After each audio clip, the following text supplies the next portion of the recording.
actually the two lines converge, which is health and wealth, they converge, and there are many learnings between the two anyway.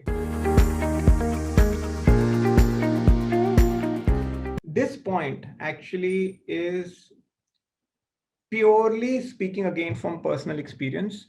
Shamli, I've been in the mutual fund industry for 25 years. Uh, Yes. long enough for me to know what is a good fund and what's not a good fund.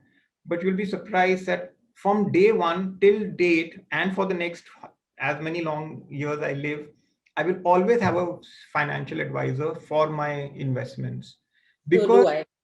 yeah, exactly. So the thing is, it's not about you and me knowing about schemes or funds. It's about our direction.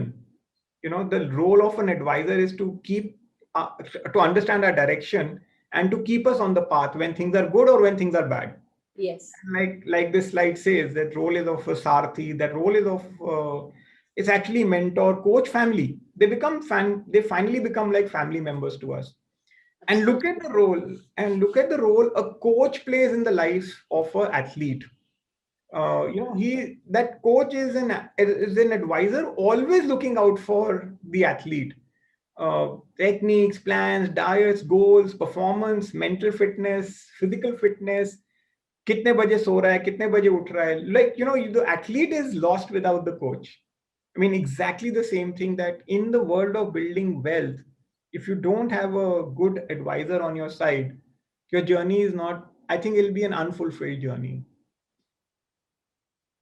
Um, and I think this one is super critical, because there is some maths and stuff like that in this slide, but very, very fundamental points. Like, there was a time when I thought that if I worked out for 6 months, now this was my dream, that in 6 months I want like a six pack abs, just like, as if I'm like building only for abs. And then I realized that one day I went to a doctor, nutritionist, and she said that if you aim for those 6 months, six-pack abs, what will happen in the seventh month?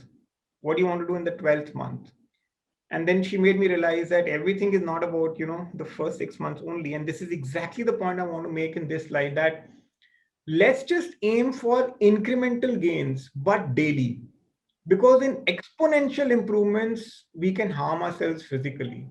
Because suddenly, in my enthusiasm, or in the enthusiasm to really do everything, we crunch it down to 3 months, 6 months, 10 months, and we're not sure whether the body can take that kind of effort. Which is why I've learned that aim for incremental gains, 1%, but do it daily. And it kind of weaves back into the attempt of do it daily, do it for smaller time, but do it for decades. And exactly the same thing I realized while in the world of investments.